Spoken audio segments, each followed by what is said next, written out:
Hi everyone, this is Sampi. Welcome back to my channel. Today we're going to review episode 3 of season 1 of Lady Who List Atlanta. So its first scenes basically start where we left out during episode 2.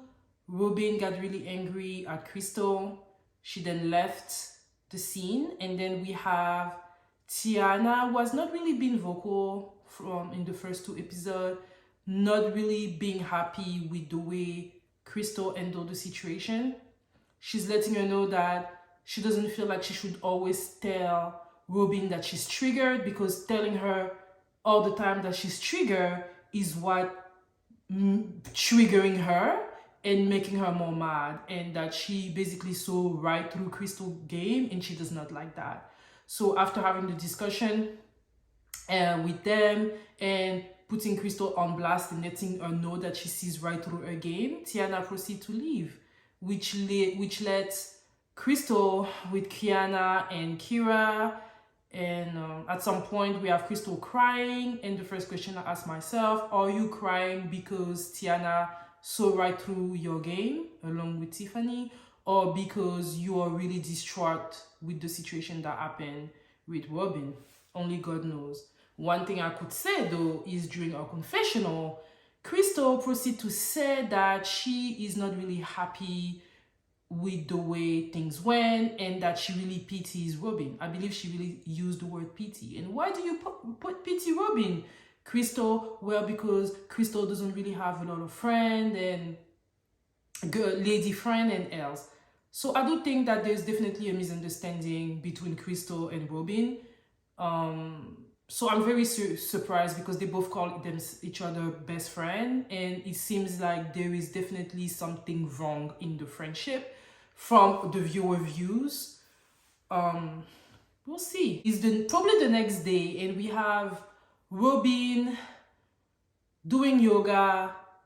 Basically, probably was the next day from the whole Big Ben situation, and she's doing yoga, and you can see that she's emotional. We see some tears in her face, and it's interesting how the yoga instructor was talking about friendship and I think he was talking about the letting go of certain situation, and I was like, ooh, yeah, right on time, isn't it? So I understand why Robyn was a little bit emotional. I think that Robyn can feel that there is the beginning of a ending of a friendship with Kristyl. Something is wrong, and I think she's feeling it, and she's probably hurt about it. And as she also mentioned, she really felt attacked during the dinner. So yeah, so during the meetup. So yeah, it always feels good to see Black women taking care of themselves spiritually and mentally. I heard yoga is really good for you mentally.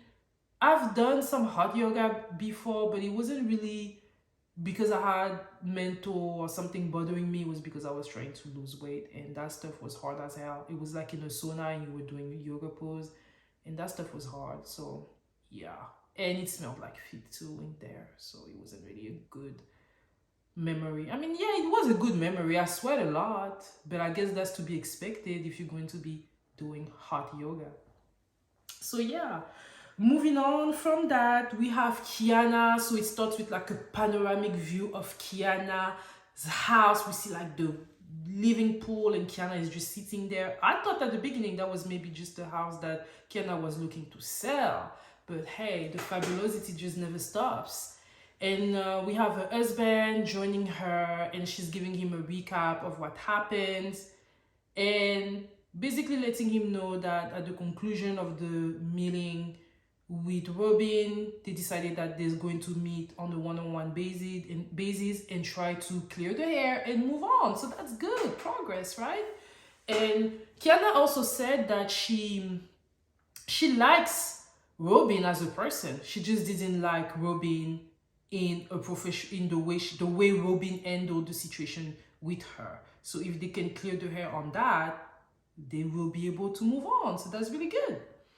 So next we have Tiffany and Tiana in a furniture store, and they're recapping the situation with Robyn, and Kristyl and Kiana and Kira, and basically Tiana explaining that she does not like the way Kristyl handled the situation with Robyn, that she totally understood Robyn feeling attacked, and both Tiana and Tiffany had the willingness to meet with Robyn and talk to her, clear the hair. So I thought that was good, and I really felt like they really understood Robyn and really had her back. So yeah, that was really good.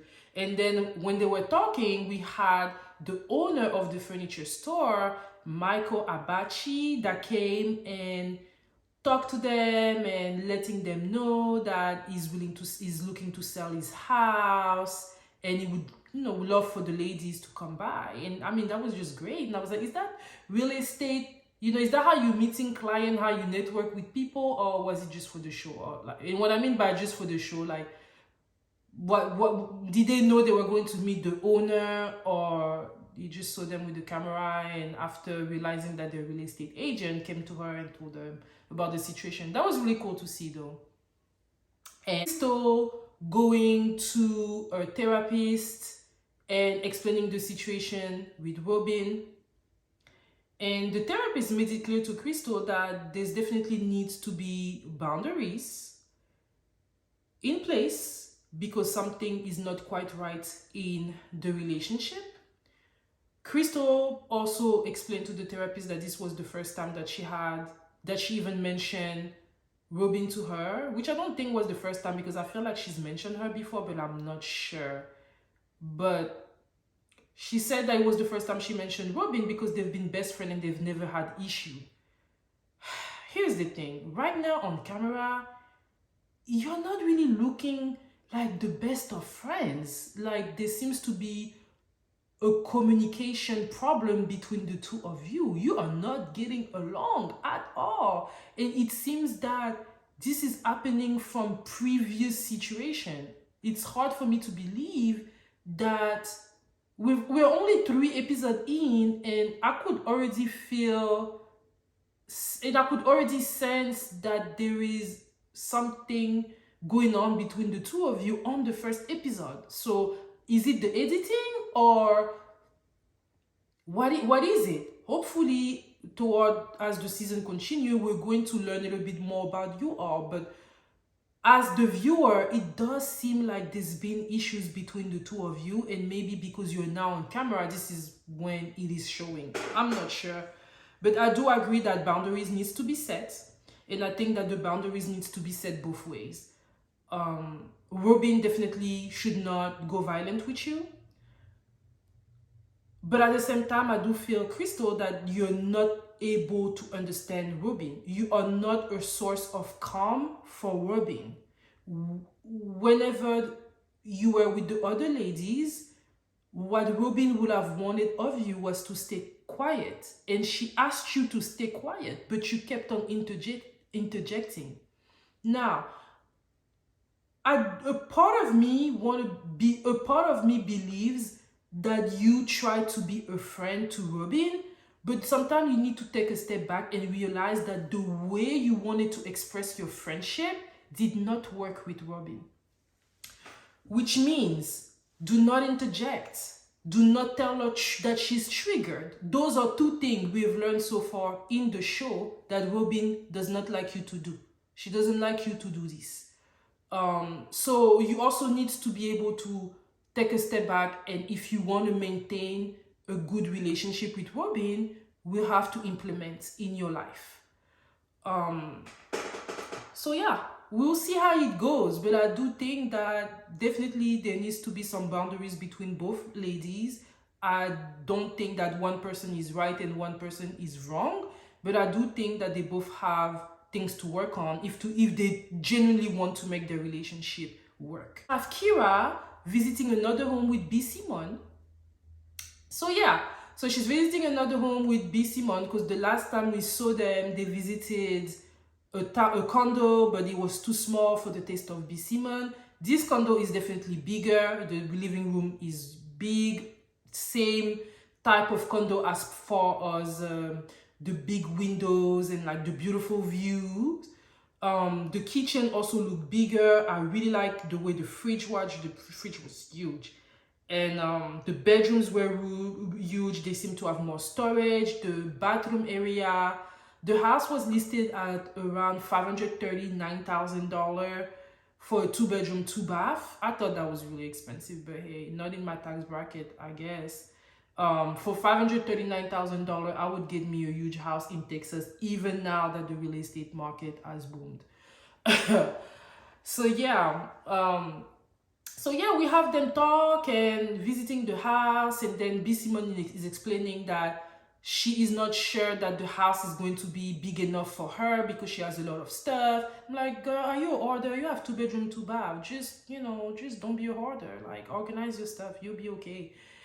But yeah, and then Kira is giving her some games, and I really like that. She explained to her that it's good that they have those type of discussions so that they can think about reselling value if she's buying that house, and decide if she's buying that house for business and eventually to resell, or maybe to do Airbnb, whichever B. Simone choice is. I really like that.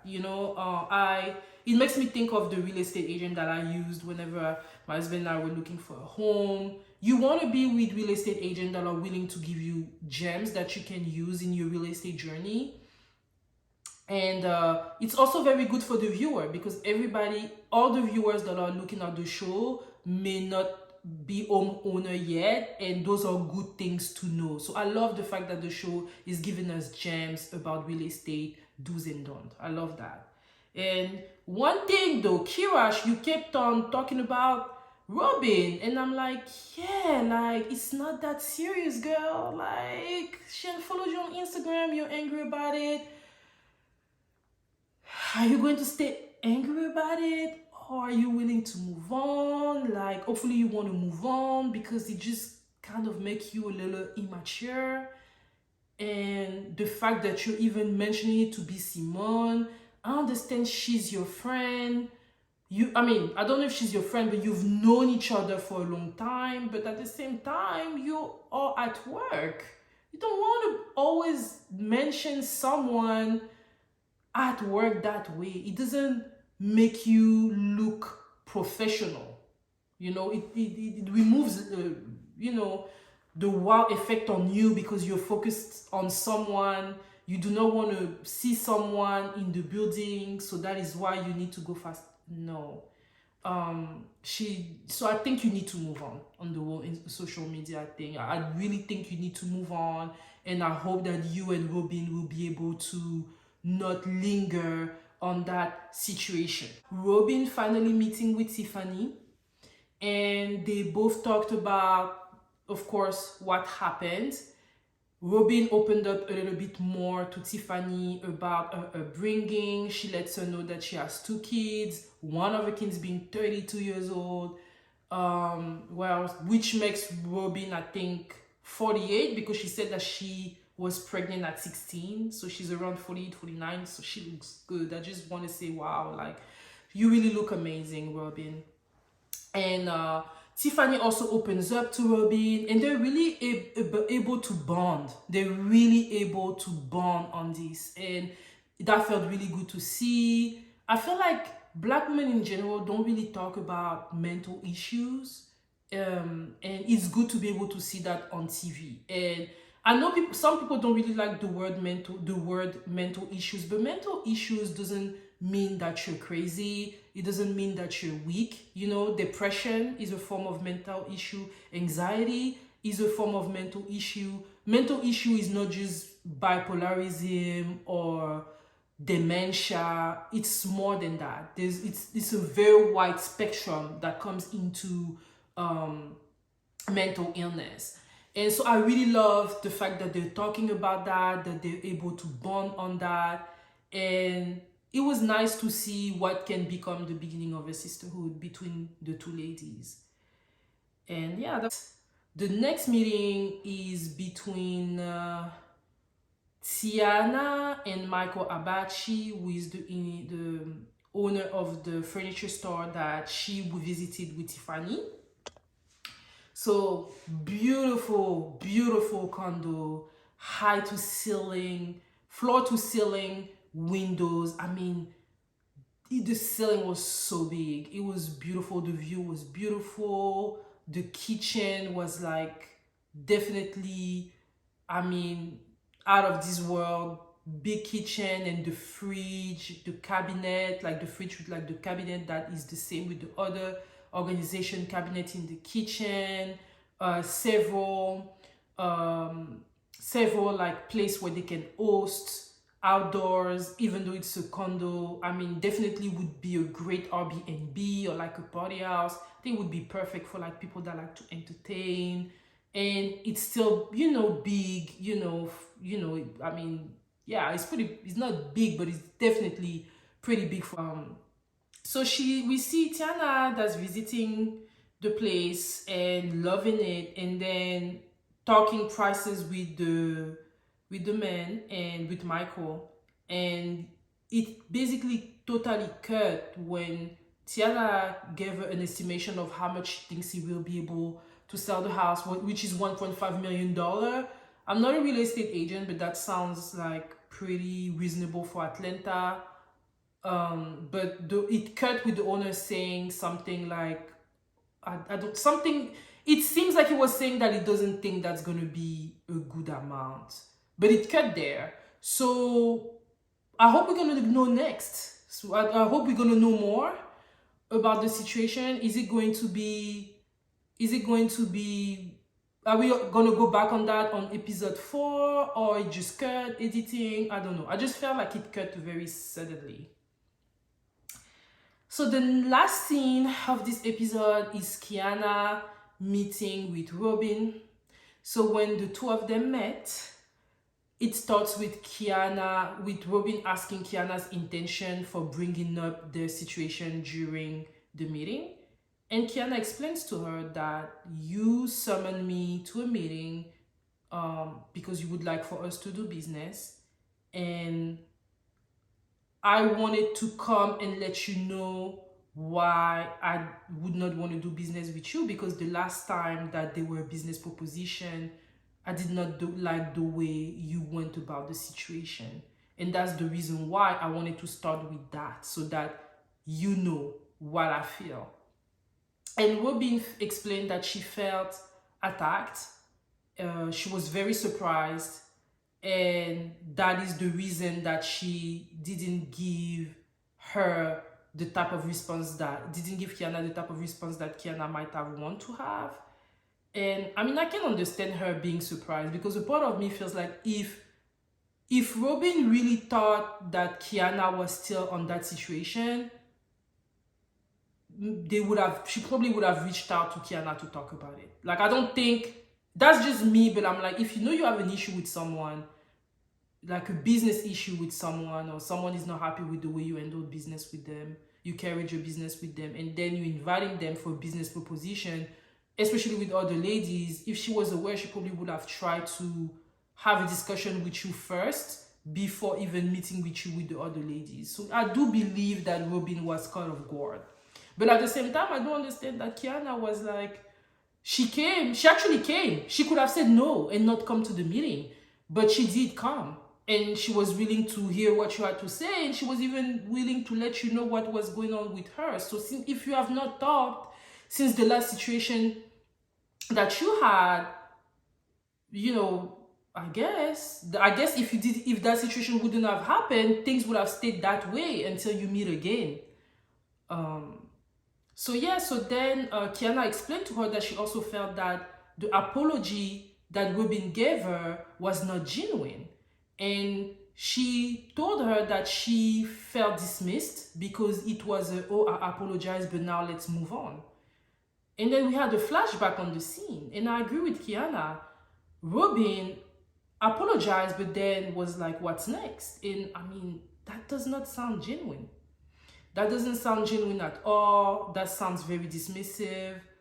And I felt that Kiana had the right to say what she felt to Robyn. And then Robyn proceeded to tell her that she felt like Kiana dismissed her apology. And Kiana told her, well, I'm not dismissing your apology. It's the way you apologized that made me feel that it was not genuine.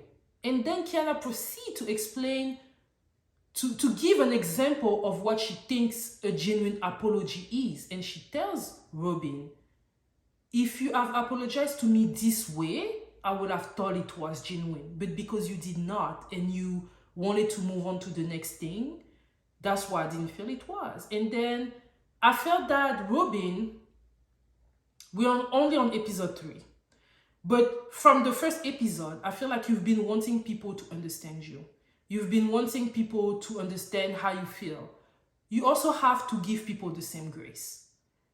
If Kiana telling you that she doesn't think that your apology is genuine and she's taking the time to explain to you how a genuine apology feels to her, if you want to be able to conduct business with her in the future or even personally, you have to be able to listen and take note. Because if you don't do that and you dismiss her feelings, you're not going to go anywhere. You're not going to come to a middle ground. So if the goal is to come to a middle ground, as I previously said the same about Kristyl towards you, you also have to give that same grace to people. You want to treat people the way you want to be treated, and you definitely want your feelings to be heard. And Kiana told you in a respectful way that she doesn't think that you were being genuine. And here is the thing with you, Robyn. Whenever you were talking to Tiffany in your confessional, you said that you feel that people think you're weak. Robyn, you're not weak. You are a strong Black woman. You're a strong Black successful woman. You're not weak. Life is hard. Once again, you're not weak. Life is hard. And I know I'm just a little YouTuber beginner, but I just want you to know that you are not weak. And you're actually pretty strong for being able to express what you're going through. That is the first step to healing, is to realize this is what's going on with me. And then the next step is to work on it and do your best to hopefully get to be 100% healed. Learning how to manage relationship is very important for all of us. In relationship, let it be your husband, let it be your parents, let it be your friends. Sometimes, if you want to be able to live in society, you will do things that are selfless. And one of the most selfless things someone can do is to take a step back and truly try to put yourself in someone else's shoes, to come with no prejudice, no previous opinion, and just try to understand. Because if you do that, it would really help you manage a relationship and have better communication with people. But you can't want to come as, well, I've gone through this thing, I've gone through this time, and expect people to understand you. But when people tell you the way you came at me, that thing you said, I didn't feel that it was, genuine. I think it didn't. You have to be able to understand that from people. So I do hope that, Robyn, you will think about that, especially whenever you go back watching the episode, the way you approached, your answer to Kiana on during that meeting when you told her, well, I apologize, but you want to move on. You have to understand that it didn't sound good. And then you also mentioned that you apologized several times and you did it in front of other ladies, and this is not something that you usually do. I think you were trying to make it look like you have improved, which is good. But once again, you improved, but it's still not enough. You're not a child. You're a grown-ass woman with a 32-year-old child. And you should know better. And if you don't know better, you should be willing to learn. Because if you do, you will see. Even your relationship with women is going to be better, right? Because the truth of the matter is that a lot of men, they're very dismissive about a lot of things. And women, we are the way we are. But I do feel that if you come at people with an open mind and really trying to understand them without thinking that they're lying or thinking that they're just being dramatic or whatever the situationship is, Maybe it's going to improve your relationship with women in general, you know. And you cannot always blame it all on the trauma. As I said in my previous video, the older you get, the less patience people have for you, you know. So in the first 4 episodes, people are probably going to be on your side and understand you've gone through things. But if you act a fool and then put it on that situation, at some point people are not going to trust you as much, you know, because there's not going to be any evidence of you trying to make effort and to work on your communication skills. And that's the case for all of us, you know. All of us probably have things to work on, but I just want you to understand that I did feel that Kiana, during that one-on-one meeting that you had, really took the time to explain to you why she was bothered, how you could have gone about the situation. And that is commendable, because a lot of people are not able to express themselves clearly when in conflict. And Kiana seems to be the type of person that is able to. So I think that when dealing with someone like that, you should try to meet them halfway instead of sweeping things under the rug or returning the situation. Validate her feelings the same way you would love for your feelings to be validated and understood. On this note, ladies and gentlemen, I will see you for episode 4. I'm really loving the show so far. It's like a little bit of everything. It's like the perfect sauce, you know. The ladies are beautiful, they're smart, we see beautiful homes, we see all type of homes, we see condo, we see townhome, we see condo, we see houses, we've seen people actually burn a house, and we have a little bit of drama, but we also have sisterhood, and we have a little bit of everything. So far I'm loving the show, and yeah, I will see y'all next week. Bye.